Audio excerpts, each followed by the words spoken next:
Hello students, कैसे हो आप सब। उम्मीद करता हूं आप और आपकी स्टडी दोनों बहुत अच्छे चल रहे हैं। और जब तक मैं आपके साथ हूं, मैं मैथ्स में आपको कोई भी दिक्कत नहीं आने दूंगा। यही इस चैनल का मेन मोटिव भी है कि मैं सिर्फ आपको सल्यूशन नहीं देना चाहता, मैं आपको उस जैसे क्वेश्चंस को खुद सॉल्व करने के काबिल बनाना चाहता हूं। इसलिए मैं आपको इतना डिटेल में हर क्वेश्चन जो है एक्सप्लेन करता हूं। आपको पता ही है, हम चैप्टर नंबर 6 जो एप्लीकेशन ऑफ डेरिवेटिव है उसकी मिसलेनियस एग्जांपल्स को सॉल्व कर रहे हैं। और लास्ट वीडियो में हमने 46 जो एग्जांपल सॉल्व की थी, आपको बताया मैंने आपको 3 डिफरेंट मेथड से करवाई थी। चाहता तो मैं भी उसको एक मेथड से करवा के बस काम मेरा फिनिश था, आपको सोल्यूशन देना था। बट मुझे सिर्फ आपको सोल्यूशन नहीं देना, मुझे आपको कंप्लीटली सिखाना है। जो भी मेरी नॉलेज में है मैं आपको दे पाऊँ। तो उसी पॉजिटिविटी, उसी एनर्जी से आज की वीडियो को शुरू करते हैं। अब देखो, आज की जो हमारी फर्स्ट एग्जांपल है, एग्जांपल नंबर 47, वो हमें क्या कहती है कि find the intervals in which function is given by f x is equal to 3/10 x की पावर 4 माइनस 4/5 x की power 3 minus 3x² plus 36/5 x plus 11 is increasing. Second part है डिक्रीजिंग। मतलब दो पार्ट्स पूछे गए हैं। क्वेश्चन को देखते ही हमें पता है कि ये इंक्रीजिंग और डिक्रीजिंग में से पूछा गया, मतलब एक्सरसाइज 6.2। आपको पता है इसके लिए हमारे पास मैपिंग भी है। और आपको मैंने ये भी बताया था कि इस एक्सरसाइज में, इस पर्टिकुलर एक्सरसाइज में स्ट्रिक्टली इंक्रीजिंग और इंक्रीजिंग, स्ट्रिक्टली डिक्रीजिंग और डिक्रीजिंग को लेके काफ़ी सारी कंफ्यूजन है। कुछ क्वेश्चंस में एनसीईआरटी इंक्रीजिंग के हिसाब से आंसर करती है, कुछ में स्ट्रिक्टली इंक्रीजिंग के हिसाब से आंसर करती है। तो आपको पहले ही बता दूं कि जो फंक्शन स्ट्रिक्टली इंक्रीजिंग है उसको हम इंक्रीजिंग भी बोल सकते हैं, क्योंकि यहाँ पर ये ग्रेटर देन जीरो है डेरिवेटिव। तो यहाँ पर भी ग्रेटर देन और इक्वल टू जीरो को हम इंक्रीजिंग बोलते हैं। तो इसको हम, आप इतना बात याद रख लेना कि स्ट्रिक्टली इंक्रीजिंग को हम इंक्रीजिंग बोल सकते हैं, स्ट्रिक्टली डिक्रीजिंग को हम डिक्रीजिंग बोल सकते हैं। बट इससे उल्टा हम नहीं बोल सकते कि इंक्रीजिंग को हम स्ट्रिक्टली इंक्रीजिंग बोल दें। ये मैंने आपको बेसिक्स वाली वीडियो में अच्छे से क्लियर किया था। ठीक है, सब कुछ बताने का रीज़न यही रहता है ताकि एक बार आप यूज टू हो जाओ इन सब चीज़ों से, क्योंकि एक्सरसाइज 6.2 हम काफ़ी पहले सॉल्व की थी। तो ये हमारी मैपिंग है। मैंने आपको ये भी बताया था कि दो तरह के क्वेश्चन हैं, with interval, without interval question. तो यहाँ पर बेसिकली हमें इंटरवल पूछा गया है, तो हम ये वाला जो की मैपिंग है वो वाली यूज़ करेंगे। क्योंकि विदाउट इंटरवल वाले क्वेश्चन में क्या होता है, we will just differentiate given function and try to prove the derivative is positive और नेगेटिव। क्योंकि ऐसे क्वेश्चन में ना हमें बोला गया होता है कि ये फंक्शन डिक्रीजिंग है इस इंटरवल में, प्रूव दैट ये फंक्शन इंक्रीजिंग है इस इंटरवल में। तो ये, इसको मैं बोलता हूँ विदाउट इंटरवल क्वेश्चन। अब यहाँ पर हमें इंटरवल फाइंड करना है, मतलब हम ये वाली मैपिंग जो है वो फॉलो करेंगे। Understand the question, differentiate given function, put f dash x is equal to 0। तो सबसे पहले वही करते हैं। ठीक है, चाहे क्वेश्चन इंक्रीजिंग है चाहे डिक्रीजिंग है, हमें सबसे पहले अपने फंक्शन को लिखना है। Let f x is equal to 3/10 x की पावर 4, 4/5 x की power 3 minus 3x², 36/5 x plus 11। तो डिफरेंशिएट बोथ साइड्स। आपको पता है आपकी मैपिंग कहती है कि इसको डिफरेंशिएट करो both sides with respect to x। तो मुझे डेरिवेटिव करना है एफ एक्स का, मुझे डेरिवेटिव करना है 3/10 x की पावर 4 का, मुझे डेरिवेटिव करना है 4/5 x³ का, मुझे डेरिवेटिव करना है 3x² का, मुझे डेरिवेटिव करना है 36/5 x का, मुझे डेरिवेटिव करना है 11 का। इसका डेरिवेटिव कितना आएगा, एफ डैश एक्स। तो 3/10 बाहर, मुझे डेरिवेटिव करना है x की पावर 4 का। 4/5 बाहर, मुझे डेरिवेटिव करना है x की पावर 3 का। 3 बाहर, मुझे डेरिवेटिव करना है x की पावर 2 का। 36/5 बाहर, मुझे डेरिवेटिव करना है x का। 11 का डेरिवेटिव 0। अब देखो एफ डैश एक्स, 3/10, 4 पावर आगे आएगी, एक पावर कम होगी, then derivative of function, function कौन है x।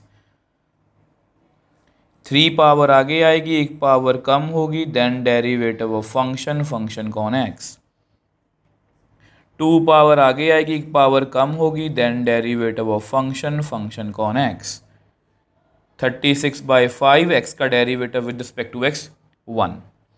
तो which implies f dash x, तो इसको आप लिख लो 12/10 x क्यूब, x का derivative with respect to x 1। 4 3s are 12/5 x square, x का derivative with respect to x 1। 3 2s are 6 x, x का derivative with respect to x 1 plus 36/5। तो ये हमारी डेरिवेटिव की वैल्यू है। अब इसको हमें ज़ीरो के इक्वल रखना है। अब ऐसा करते हैं, उसको नेक्स्ट पेज पे जाके हम सॉल्व करते हैं। अब देखो ये आपके डेरिवेटिव की वैल्यू है, तो इसको सॉल्व करने, इसको ज़ीरो के इक्वल रखने से पहले थोड़ा सा सॉल्व कर लेते हैं। आप ऐसा करो, इसका एलसीएम ले लो, कितना आएगा 10। अगर आपको एलसीएम लेने में प्रॉब्लम है तो इस पूरी स्टेटमेंट को आप 10 से मल्टीप्लाई कर दो, ठीक है, तो वो भी सेम ही आंसर आएगा। तो देखो मतलब इन दोनों तरफ मल्टीप्लाई करना पड़ेगा। तो यहाँ पर कितना आएगा 12x क्यूब माइनस, बेसिकली मुझे डिनोमिनेटर सेम करना है। तो 5 2s are 10, यहाँ पर कितना आएगा 24x स्क्वायर, यहाँ पर 60x, तो 5 2s are यहाँ पर 72। थोड़ा सा और सॉल्व करते हैं, ऊपर से कुछ कॉमन आ रहा है, तो ये 12 के टेबल पे है सारा कुछ। तो ऐसा करो आप 12 भी कॉमन ले लो, 12/10 अंदर आएगा x cube minus 2x square minus 5x plus 6। तो ये हमारी एक क्यूबिक इक्वेशन है। तो अब हम क्या करेंगे, आपको पता है हमारा इंक्रीजिंग डिक्रीजिंग का दूसरा स्टेप है, put f dash x is equal to 0। तो इसको 0 के इक्वल रख लेते हैं। अब क्या होगा 12/10 x cube minus 2x square minus 5x plus 6 is equal to 0।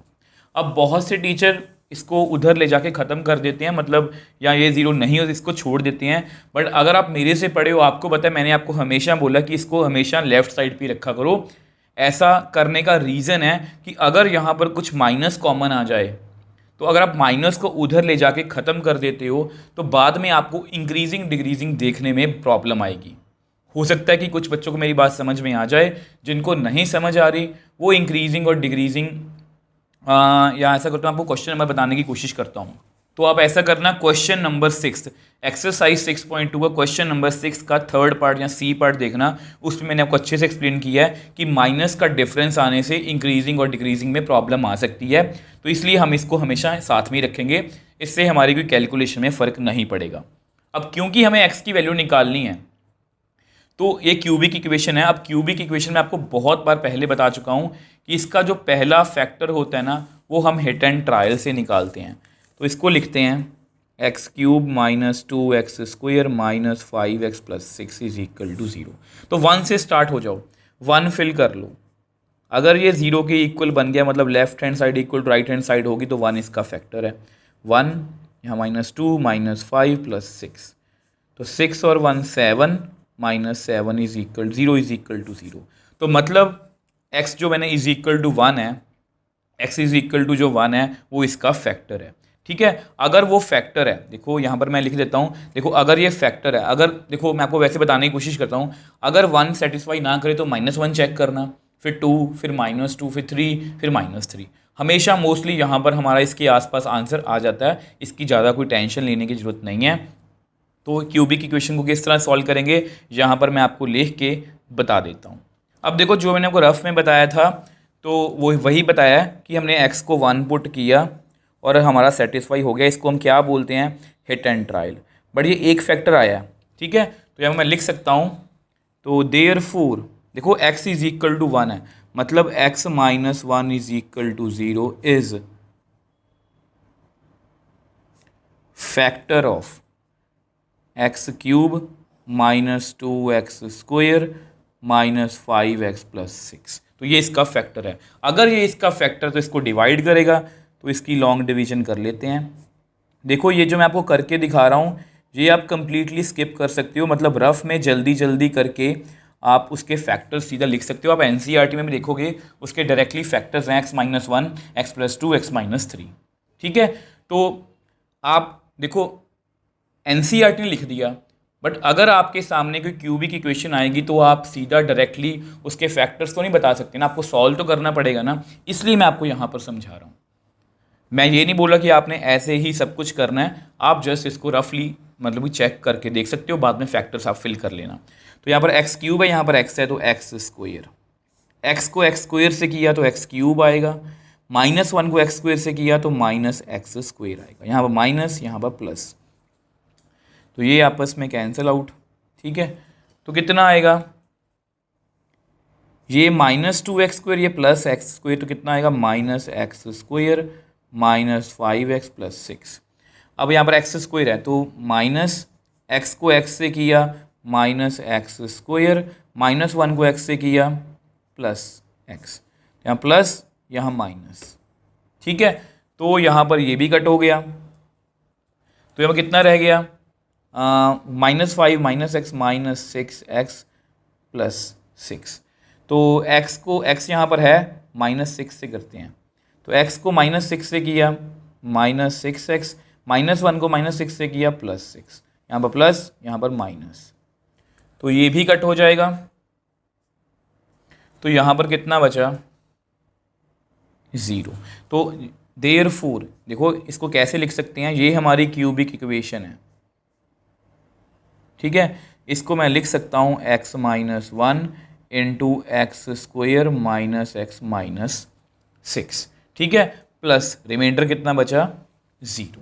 ठीक है, अब ये तो फैक्टर्स हैं, अब ये एक क्यूबिक इक्वेशन और क्वाड्रेटिक इक्वेशन है, तो लेट एक्स स्क्वायर -x - 6। ठीक है, इसके फैक्टर्स हम बना लेते हैं, तो एक्स स्क्वायर -3x + 2x - 6, तो x को कॉमन ले लो, x - 3 + 2, तो x + 2 x - 3। अब एनसीईआरटी में चेक करना, हमारे बिल्कुल सेम फैक्टर्स आए हैं। अब ऐसा करते हैं, इसको नेक्स्ट पेज पे जाके हम लिख लेते हैं। अब देखो आपको पता है ये हमारे फैक्टर्स बन गए, मतलब इस क्यूबिक इक्वेशन के ये फैक्टर्स बन गए। तो देयरफॉर आपको पता है हमारी क्यूबिक इक्वेशन कैसी थी, 12/10। अब मैंने 12/10 दोबारा से लिख लिया, x - 1 x + 2 x - 3 = 0। अब आपको पता है ये तो 0 नहीं है, 3 नंबर्स की प्रोडक्ट कितनी है 0, मतलब ये दोनों 0 हैं, या ये दोनों 0 हैं, या ये दोनों 0 हैं, या तीनों 0 हैं। ऐसा क्यों बोलते हैं, क्योंकि 3 नंबर्स अगर उनकी मल्टीप्लिकेशन 0 आ रही है, एक्स वाई जेड की मल्टीप्लिकेशन 0 आ रही है, देखो आपको सभी रीज़न पता होने चाहिए। अगर एक्स 0 होगा तो 0 समथिंग 0 ही आएगा, अगर वाई 0 होगा 0 समथिंग 0 ही आएगा, जेड 0 होगा सेम, अगर 2 0 होंगे तो भी 0, ये दोनों 0 होंगे तो भी 0। तो इस तरह से ये काम करता है। तो मैं लिख सकता हूँ, तो यहाँ पर मैं लिख सकता हूँ ईदर x - 1 = 0, x + 2 = 0, x - 3 = 0। अब देखो यहाँ से x की वैल्यू कितनी आई 1, यहाँ से x की वैल्यू कितनी आई -2, यहाँ से x की वैल्यू कितनी आई 3। अब देखो हमारी x की 3 वैल्यूज़ आ गई, हमें क्या करना है, write it on number line, check the values of f' is positive, negative और 0। तो हमारे ये 3 वैल्यूज़ हैं, तो तीनों को हमें नंबर लाइन पे बनाना पड़ेगा।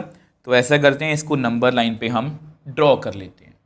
अब देखो तीनों को मैंने नंबर लाइन पे ड्रॉ कर लिया, -2 पहले लेफ्ट साइड पे आएगा, फिर 1 फिर 3। ठीक है, ये आपके f' की वैल्यू है। आप चाहो तो ये वाली वैल्यू भी लिख सकते हो, 12/10 x³ -2x² -5x + 6, बट यहाँ पर पॉजिटिव नेगेटिव चेक करना थोड़ा सा मुश्किल हो जाता है, तो इसलिए मैंने यही वैल्यू लिखी है। देखो ध्यान से, मैंने 12/10 को भी रखा है।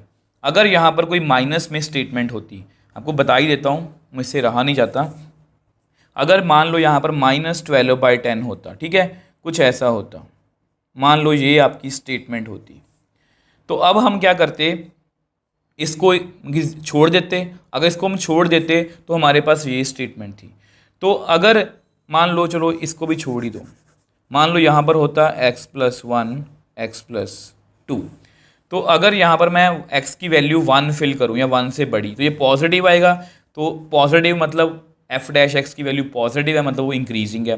बट अगर इसको माइनस से मल्टीप्लाई कर दूँ तो वो नेगेटिव बन जाएगा, तो भी वो इंक्रीजिंग, मतलब इसलिए आपको कंफ्यूजन हो सकती है। ठीक है, देखो अगर ये नेगेटिव को हम छोड़ देंगे कि उधर ले जाके ये ख़त्म कर देंगे तो हमारा आंसर उल्टा आएगा, इंक्रीजिंग की जगह डिक्रीजिंग आएगा, डिक्रीजिंग की जगह इंक्रीजिंग आएगा। इसलिए बोलता हूँ इसको कभी छोड़ना नहीं है। तो हमारा पहला इंटरवल देखो कौन सा है, हमारा पहला इंटरवल है -∞ से -2। ठीक है, ये हमारा पहला इंटरवल है। अब -∞ से -2 के बीच में कोई नंबर सोच लो, इससे पीछे -3, तो f डैश -3, तो 12/10, तो यहाँ पर कितना आएगा -3 -1 -3 +2 -3 -3। ठीक है, वैसे तो हमें सिर्फ साइन चेक करने हैं, चलो एक बार कैलकुलेट कर लेते हैं। -4 -1 -6, तो कितना आएगा, 4 को 6 से किया 24, 24 को 12 से किया -288/10। ध्यान से देखो 3 माइनस है, नेगेटिव आंसर ही आएगा। तो यहाँ पर हमें ये पता लग गया कि यहाँ पर हमारे f डैश x की वैल्यू नेगेटिव है। ठीक है, अब ये जस्ट फॉर्मेलिटी है, इस स्टेप को आप छोड़ सकते हो। तो यहाँ पर मैं लिख देता हूँ when x is equal to -2। Exactly पर भी चेक कर लेते हैं, वैसे यहाँ पर 0 आएगा। मैं आपको बोल रहा हूँ ये स्टेप करना इतना ज़रूरी नहीं है। तो -2 -1 -2 +2 -2 -3,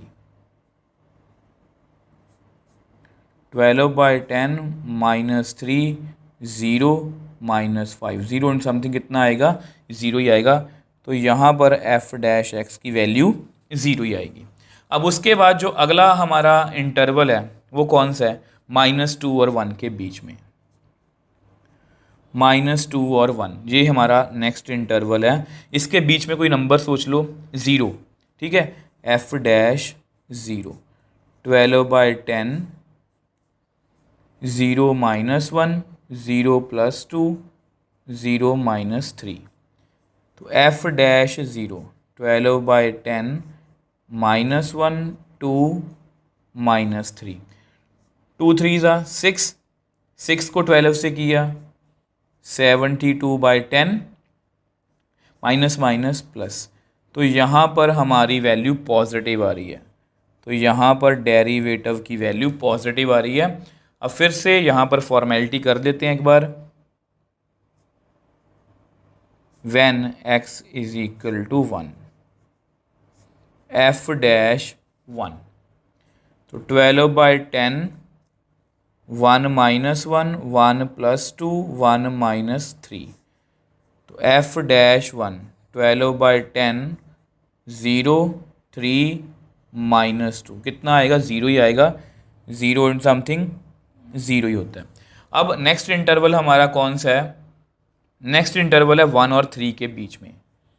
ठीक है, 1 और 3 के बीच में, इसके बीच में 2 फिल कर लेते हैं। ऐसा करते हैं, इसके बीच में 2 तो होगा ही, तो 12/10 2 -1 2 +2 2 -3, तो f डैश 2 कितना आ गया, 12/10 1 4 -1, तो 12 4 48।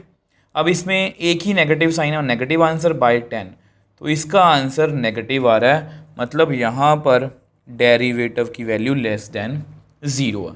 अब ऐसा करते हैं, इसको नेक्स्ट पेज पे हम सॉल्व कर लेते हैं। अब देखो लास्ट पेज पे हमने यहाँ तक कर लिया था। अब ये मैंने फॉर्मेलिटी थी यहाँ करके दिखा दी कि अगर हम 3 फिल करेंगे तो इसका आंसर 0 आएगा। तो f dash x is equal to 0। अब हमारा लास्ट इंटरवल रह गया। लास्ट इंटरवल कौन सा है, 3 से बड़े नंबर। ठीक है, 3 से बड़ा कोई भी नंबर सोचो, जैसे 4, 12/10 4 -1 4 +2 4 -3, तो f डैश 4 कितना आ गया, 12/10 3 6 1, तो कितना आएगा 216/10। मतलब पॉजिटिव, तो यहाँ पर भी हमारे डेरिवेटिव की वैल्यू पॉजिटिव है। अब देख लो हमने फुल इंटरवल पर चेक कर लिया। अब हमें जस्ट क्या करना है, अब जस्ट हमें अपना आंसर करना है। अब देखो आपको पता है इंक्रीजिंग और डिक्रीजिंग में हमने क्या सीखा था कि फंक्शन अगर स्ट्रिक्टली इंक्रीजिंग है, एफ डैश एक्स की वैल्यू जीरो से बड़ी है तो स्ट्रिक्टली इंक्रीजिंग है, जीरो या जीरो से बड़ी है तो इंक्रीजिंग है, ये हमने सीखा था ना। अब देखो हमारा फंक्शन क्लियरली इस इंटरवल में ऑरेंज वाले में जीरो से बड़ा है और पिंक वाले में भी जीरो से बड़ा है, मतलब यहाँ पर हमारा फंक्शन स्ट्रिक्टली इंक्रीजिंग है। बट एनसीईआरटी वालों ने स्ट्रिक्टली इंक्रीजिंग को ही इंक्रीजिंग लिखा है, तो मैंने इसलिए ये भी लिख दिया also given function is increasing in -2, 1 union 3, infinity. अब कुछ बच्चों का यहाँ पर क्वेश्चन होता है कि सर हमें कैसे पता लगा कि हमें कौन सा आंसर करना है। तो मैं आपको यही सजेस्ट करूँगा कि आप दोनों आंसर लिख के आना, आप ये वाला आंसर भी लिख के आना। और स्ट्रिक्टली इंक्रीजिंग में क्या होता है, देखो एक तो ऑप्शन आपके सामने ये है कि आपको लिखा हो कि प्रूव करो कि इस सेंटर, या आपके सामने ऑप्शंस हैं, फिर तो आप देख के आंसर कर ही दोगे। बट अगर आपके सामने ऑप्शंस नहीं है तो आप यही लिख के आओगे कि स्ट्रिक्टली इंक्रीजिंग इसमें है और इंक्रीजिंग में क्योंकि जीरो के इक्वल भी होता है, तो आप ये लिख के आना कि इस इंटरवल में वो इंक्रीजिंग है।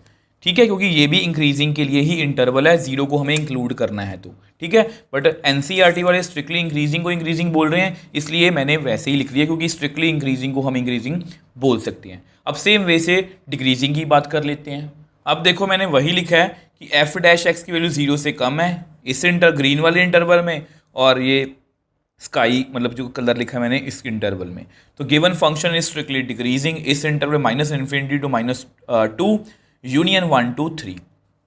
अब स्ट्रिक्टली डिक्रीजिंग को ही हम डिक्रीजिंग बोल सकते हैं, तो ये मैंने लिख दिया। अगर आपको इसका एग्जाम में आंसर करना हो तो आप ये लिख के आओगे और दूसरा इंटरवल लिख के आओगे, क्योंकि हमें जीरो को इंक्लूड करना है ये वाला। ठीक है, तो मैंने दोनों तरह से बता दिया आपको। तो देखो बहुत इजी क्वेश्चन था, क्योंकि इंक्रीजिंग डिक्रीजिंग हम बहुत अच्छे से करके आए हैं, और ये टॉपिक मैक्सिमा और मिनिमा के बाद सबसे इंपॉर्टेंट है। तो इसमें हमने डेरिवेटिव किया, उसको जीरो के इक्वल रखा, यहाँ पर क्यूबिक इक्वेशन आ गई। अब क्यूबिक इक्वेशन को पहले हिट एंड ट्रायल से हम इस तरह से सॉल्व करेंगे। मैंने एक्स को 1 फिल किया तो जीरो आ गया। उसके बाद जस्ट लॉन्ग डिवीजन से हमारे पास 3 फैक्टर्स आ गए, तीनों को नंबर लाइन पे बना लिया, जस्ट पॉजिटिव नेगेटिव चेक किया, और अल्टीमेटली हमारे पास हमारा जो आंसर है वो आ गया। सो नेक्स्ट एग्जाम्पल 48 की बात करते हैं। Show that the function f given by f x is equal to tan inverse sine x plus cos x where x greater than zero, यहाँ पर ये एडिशनल इंफॉर्मेशन है, is always an increasing function in 0 to π/4 open interval. मतलब यहाँ पर देखो पिछला question जो था वो भी इंक्रीजिंग और डिक्रीजिंग का था, ये भी इंक्रीजिंग और डिक्रीजिंग का है। तो पिछले क्वेश्चन में क्या था कि हमें इंटरवल फाइंड करने थे कि किस इंटरवल में फंक्शन इंक्रीजिंग है, किस में डिक्रीजिंग है। तो मतलब हमने ये वाली मैपिंग फॉलो की थी। अब यहाँ पर हमें इंटरवल गिवन है और हमें प्रूव करना है कि इस पर्टिकुलर इंटरवल में हमारा फंक्शन इंक्रीजिंग है। मतलब ये विदाउट इंटरवल क्वेश्चन है, मतलब इसमें इंटरवल हमें पहले से गिवन है, हमें इंटरवल फाइंड नहीं करना, इसलिए मैं इसको बोलता हूँ विदाउट इंटरवल क्वेश्चन। हमें यहाँ पर इंटरवल फाइंड करना होता है, पिछले क्वेश्चन में आप देख सकते हो यहाँ पर हमें इंटरवल फाइंड नहीं करना, हमें जस्ट प्रूव करना है कि डेरिवेटिव की वैल्यू जीरो से बड़ी है ताकि वो इंक्रीजिंग या स्ट्रिक्टली इंक्रीजिंग बन पाए। तो यहाँ पर जस्ट हम डिफ्रेंशिएट करेंगे और उस डेरिवेटिव को हम ये प्रूव करने की कोशिश करेंगे कि वो इस पर्टिकुलर इंटरवल में जीरो या जीरो से बड़ा है। तो ठीक है, तो सबसे पहले अपने फंक्शन को लिखते हैं, let f x is equal to tan inverse sine x plus cos x. ठीक है, तो अब देखो अब हमें क्या करना है, differentiate both sides with respect to x. तो मुझे डेरिवेटिव करना है एफ एक्स का, मुझे डेरिवेटिव करना है tan inverse sine x plus cos x का। ठीक है, तो इसका डेरिवेटिव कितना आएगा, एफ डैश एक्स। अब देखो यहाँ पर पावर कितनी है, 1 छोड़ देंगे, फंक्शन कौन है, tan इनवर्स। अब ध्यान से मेरी बात सुनना, कुछ बच्चों को लगता है कि मैं डेरिवेटिव को हमेशा लेंथी करवाता हूँ। देखो हमने मोस्टली ये फॉर्मूला याद किया होता है कि tan इनवर्स x का डेरिवेटिव 1/1 प्लस एक्स स्क्वायर। आप बोलते भी इसी तरह से हो, आप लिखते भी इसी तरह से हो, और यहाँ पर बच्चे गलती करते हैं। बट अगर आप डेरिवेटिव मेरे से पढ़े हो तो मैंने आपको ये बताया था कि इसको x नहीं बोलना, tan इनवर्स एंगल का डेरिवेटिव। तो tan इनवर्स एंगल का डेरिवेटिव 1/1 प्लस एंगल कितना है, sine x plus cos x का square, then derivative of angle. जो मैं हमेशा बोलता हूँ ना कि डेरिवेटिव ऑफ एंगल लिखा करो, वो इन्हीं क्वेश्चंस के लिए बोलता हूँ। नहीं तो अगर आप उसको आदत नहीं डालोगे, उसकी आदत नहीं डालोगे, तो आपको इन क्वेश्चंस में दिक्कत आएगी। तो which implies f dash x is equal to 1/1 plus sine x plus cos x का होल स्क्वायर। अब मुझे डेरिवेटिव करना है साइन एक्स का, मुझे डेरिवेटिव करना है कॉस एक्स का। देखो अल्टीमेटली इसको हमें ज़ीरो से बड़ा प्रूव करना है, तो थोड़ा सा सॉल्व करने की साथ साथ में कोशिश करते हैं।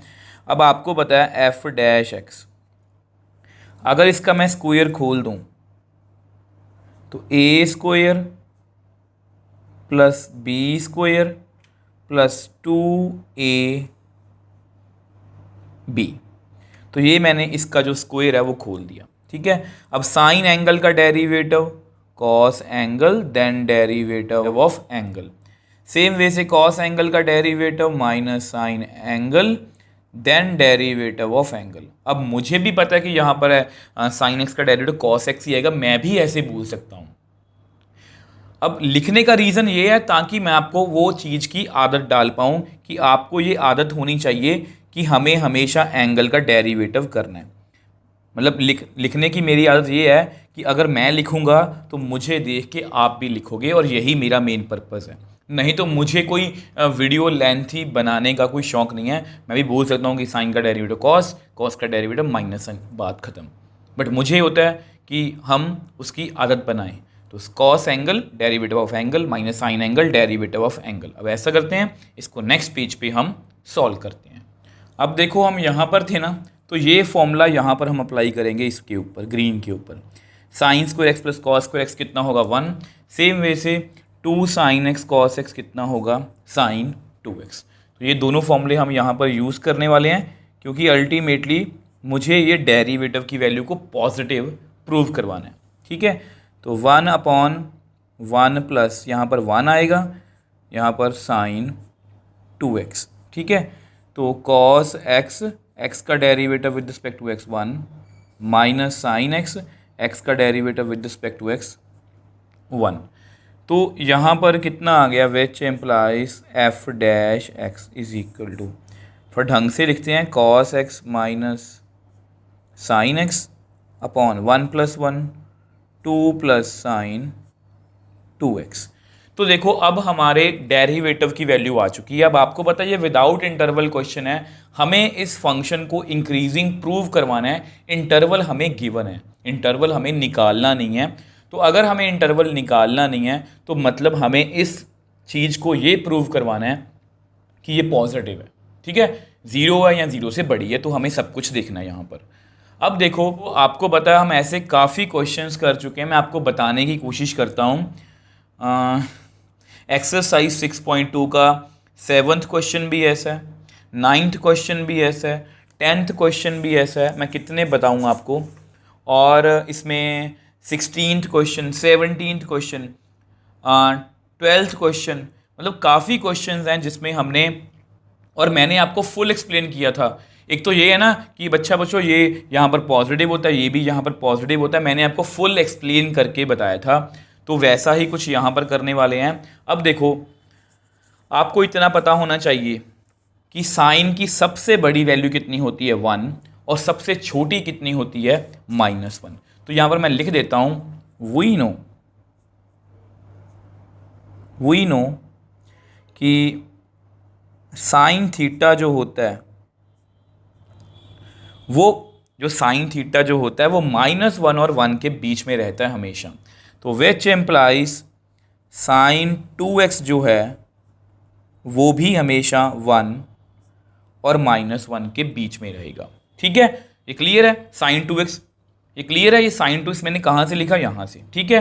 अब अगर इसमें मैं 2 को ऐड कर दूँ, यहाँ पर लिख देता हूँ ऐड 2 ऑन ऑल साइड्स। ये स्टेप्स अगर आपको लगता है कि मुझे नहीं करने, आप छोड़ सकते हो, बट आपको एक्सप्लेनेशन पता होनी चाहिए। मैं आपको फुल नोट्स में इसलिए एक्सप्लेन कर रहा हूँ ताकि आप जब भी अपने नोट्स देखो खुद के, तो आपको पता होना चाहिए कि हमें सर ने यहाँ पर ये बताया था।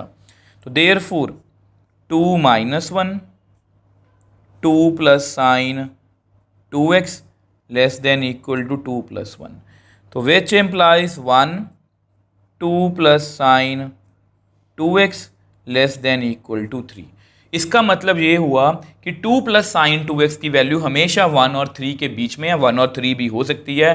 तो यहाँ से मैं ये लिख सकता हूँ therefore 2 plus sine 2x is always positive. और इसके साथ साथ एक और बात भी लिख सकता हूँ। अब यहाँ पर आपको पता है आल्सो 2 प्लस साइन 2x, सबसे छोटी वैल्यू कितनी है 1, सबसे बड़ी कितनी है 3।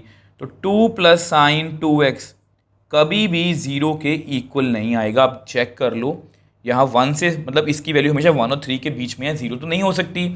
तो ये भी देखना जरूरी है। कई बार एग्जाम में ऐसा क्वेश्चन आ सकता है कि ये स्ट्रिक्टली इंक्रीजिंग है या इंक्रीजिंग है, मतलब ऐसा क्वेश्चन आपको आ सकता है। तो हम यहाँ पर लिख सकते हैं देयरफॉर 2 प्लस साइन 2x हमेशा 0 से बड़ा है, ठीक है। अब हो सकता है अगर आप इसकी एक्सप्लेनेशन एनसीईआरटी में देखोगे तो उन्होंने सीधा बताया कि ये हमेशा 0 से बड़ा है, बट मैंने उसको थोड़ा सा डिटेल में बता दिया क्योंकि मुझे आपको समझाना है, मुझे सोल्यूशन नहीं देना।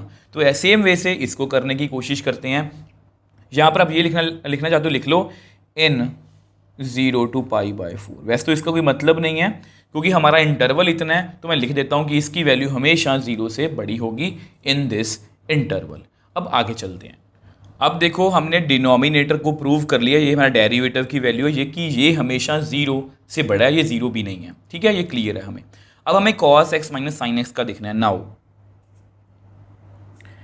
cos x minus sine x in 0 to π/4, ठीक है। अब जो भी मैं करने वाला हूँ, मैं फिर से बोल रहा हूँ, आपको एग्जाम में करने की जरूरत नहीं है, बट ये सिर्फ आपके नोट्स के लिए है। अब देखो 0 वैसे इंक्लूड नहीं है। अगर मैं 0 को फिल करूँ, x is equal to 0, just आपको दिखाने के लिए है, तो cos 0 माइनस साइन 0। अब cos 0 1 होता है, साइन 0 0, तो कितना आएगा 1। तो मेनली अगर आप देखोगे तो ये वैल्यू पॉजिटिव आ रही है। सेम वे से अगर आप x को, इसके बीच में कौन सी वैल्यू है π/6 और 30 डिग्री, ठीक है।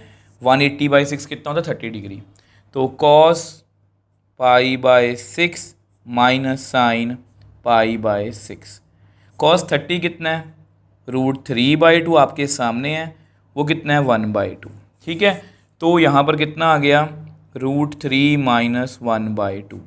अगर इसको मैं दिखाना चाहूँ आपको तो ये कुछ इस तरह की वैल्यू आएगी 0.732, ठीक है। अगर 1 को माइनस करेंगे डिवाइड बाय 2, तो मेनली रीज़न दिखाने का यही है कि ये भी पॉजिटिव है, ठीक है। अब लास्ट एक बार चेक कर लेते हैं, वो भी वैसे हमारे इंटरवल में नहीं है, 45 और π/4, ठीक। तो cos π/4 माइनस साइन π/4, अब ये कितना होता है 1/√2 माइनस 1/√2, कितना आ गया 0। तो ये पहली वैल्यू आई है जो 0 है। अब देखो आपको पता है हमारा इंटरवल यहाँ तक ही था, π/4 तक था, और जो वैल्यू मेरी रेंज में थी मैंने वही चेक करनी है। अब 29 28 तो मैं चेक नहीं कर सकता, वो तो हमें कैलकुलेटर की हेल्प से चेक करनी पड़ेगी, बट वो आपको पता है हमने इंक्रीजिंग डिक्रीजिंग के काफ़ी क्वेश्चंस किए हैं। अगर आपको पता है हमने जितने भी क्वेश्चंस किए, देखो जैसे लास्ट क्वेश्चन जो किया था, हम कोई भी नंबर जैसे -∞ से -2 के बीच में कोई भी नंबर फिल करके चेक कर लेते हैं। जैसे -3 किया था, तो वहाँ पर अगर पॉजिटिव आया तो पूरे इंटरवल के लिए डेरिवेटिव की वैल्यू पॉजिटिव है। तो इसके बीच में 30 पर चेक किया तो वहाँ पर पॉजिटिव आ रही है। Therefore cos x minus sine x is always positive in 0 to π/4। अब यहाँ पर also cos x minus sine x can't be equal to 0। अब यहाँ पर तो 0 है बट ये 0 के इक्वल नहीं है, बिकॉज π/4 जो है वो हमारे इंटरवल को, ओपन इंटरवल को बिलोंग नहीं करता। अब आप कहोगे सर 0 भी तो इंक्लूड नहीं है। यस, 0 भी इंक्लूड नहीं है, इसको भी हमें कैलकुलेट नहीं करना, ठीक है। 0 की वैल्यू को हमें कंसीडर यहाँ पर नहीं करना, ये जस्ट मैंने आपको दिखाने के लिए की है, तो 0 को भी कंसीडर हमें नहीं करना।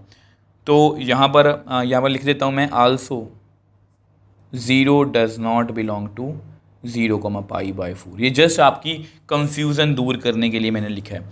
तो यहाँ से हमें ये क्लियर हो गया कि which implies cos x minus sine x always greater than 0 in 0 to π/4।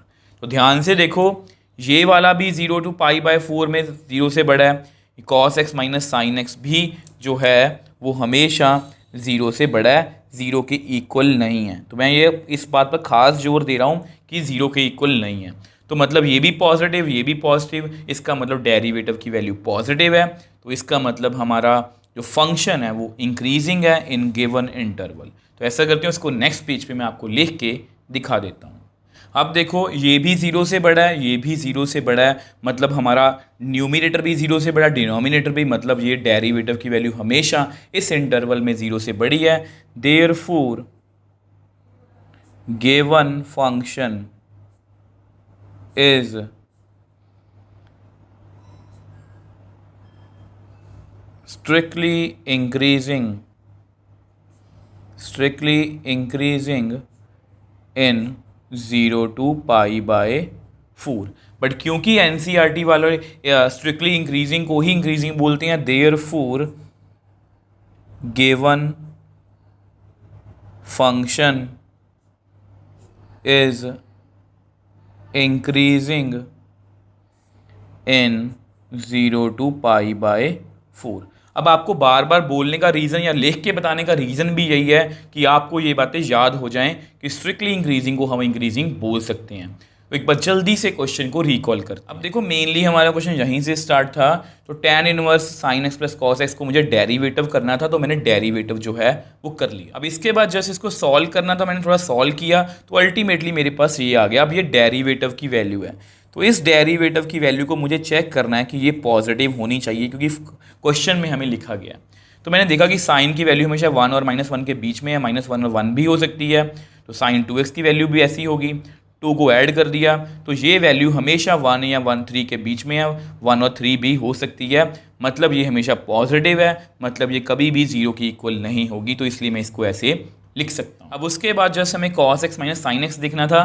तो अगर मैं 0 फिल करूं तो 1 आ रहा है, 30 फिल करूं तो पॉजिटिव आ रहा है, 45 फिल करूं तो 0 आ रहा है। अब आपको पता है कि ना तो 45 इंक्लूड है ना 0 इंक्लूड है, मतलब इसके इस इंटरवल में हमारी इस फंक्शन इस स्टेटमेंट की value cos x minus sine x की हमेशा पॉजिटिव है और ये 0 के इक्वल नहीं है। 0 कब आ रहा है? 45 पर, बट 45 हमारे इंटरवल में नहीं है। 0 मैंने वैसे ही आपकी नॉलेज के लिए लिख दिया, तो इसका मतलब ये भी वैल्यू हमेशा 0 से बड़ी है। अब क्योंकि ये दोनों वैल्यू 0 से बड़ी हैं तो मतलब डेरिवेटिव की वैल्यू 0 से बड़ी है, मतलब वो स्ट्रिक्टली इंक्रीजिंग है और स्ट्रिक्टली इंक्रीजिंग को हम इंक्रीजिंग बोल सकते हैं। तो इस तरह से हमने इस क्वेश्चन को बहुत ईजिली सॉल्व कर लिया। सो नेक्स्ट एग्जाम्पल 49th की बात करते हैं। अब ये एग्जाम्पल बहुत ईजी है।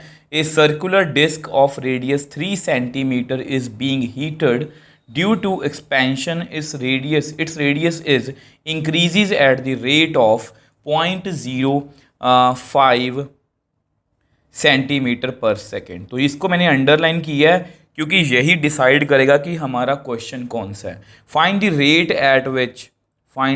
Eight which its area is increasing और changing when radius is 3.2 centimetre. तो बहुत इजी क्वेश्चन है। आपके पास एक सर्कुलर डिस्क है, डिस्क कुछ सर्कुलर शेप में है। अब मान लो उसकी रेडियस जो है वो 3 सेंटीमीटर है। पहले क्वेश्चन को समझेंगे। तो ड्यू टू एक्सपेंशन, अब जब उसको हीट किया मान लो वो किसी मेटल की है और हीट करने से वो मेटल एक्सपैंड करती है, मतलब बड़ी होती है, तो एक्सपैंड करने से उसकी जो रेडियस है वो इंक्रीज हो रही है। मतलब ये जो रेडियस है ना, ये इंक्रीज कर रही है 0.05 सेंटीमीटर पर सेकेंड। तो रेडियस चेंज हो रही है with respect to time. D r by D t ये हमें गिवन है कितना, 0.05 centimetre per second. At which find the rate at which its area. तो एरिया ऑफ डिस्क मतलब सर्कल जो है वो किस हिसाब से चेंज करेगा, d A by D t हमें फाइंड करना है। तो सबसे पहले हमें पता लग ही गया कि ये 6.1 मतलब rate of change of quantities का क्वेश्चन है, और इसमें हमारी मैपिंग कहती है अंडरस्टैंड द क्वेश्चन। समझ में आ गया। डायग्राम इफ नीडेड, डायग्राम की कोई ज़रूरत नहीं है इसमें इतनी ज़्यादा। सबसे पहले हम अपना इंडिपेंडेंट वेरिएबल लिखेंगे। तो यहाँ पर हमारा जो इंडिपेंडेंट वेरिएबल है कौन है, वो आप मेरे को बताओ। टी मतलब टाइम, यहाँ पर लिखा हुआ है सेंटीमीटर पर सेकेंड, तो सब कुछ टाइम के हिसाब से चेंज हो रहा है। अब उसके बाद हमें लिखना होता है मैपिंग के अकॉर्डिंग गिवन या what we have to find. तो गिवन लिखते हैं। अब हमें गिवन क्या है, a circular disc of radius is equal to 3 centimetre. और हमें क्या गिवन है, देखो रेडियस इंक्रीज कर रही है, तो d r by D T is equal to 0.05 centimetre per second, where r क्या है, रेडियस ऑफ डिस्क। ठीक है, तो ये हमें गिवन है। देखो रेडियस इंक्रीज कर रही है with respect to time. Time के बढ़ने से रेडियस बढ़ रही है, तो ये पॉजिटिव रेट है। ठीक है, तो ये बात आपको पता होनी चाहिए। अब देखो अगर आप इसको ना एनसीईआरटी में देखोगे तो उन्होंने इसमें अप्रॉक्सीमेट कुछ वगैरह वर्डिंग का यूज़ किया गया। मुझे नहीं लगता कि उसकी कोई ज़रूरत है। हमें फाइंड क्या करना है वो लिखो एक बार आप, what we have to find.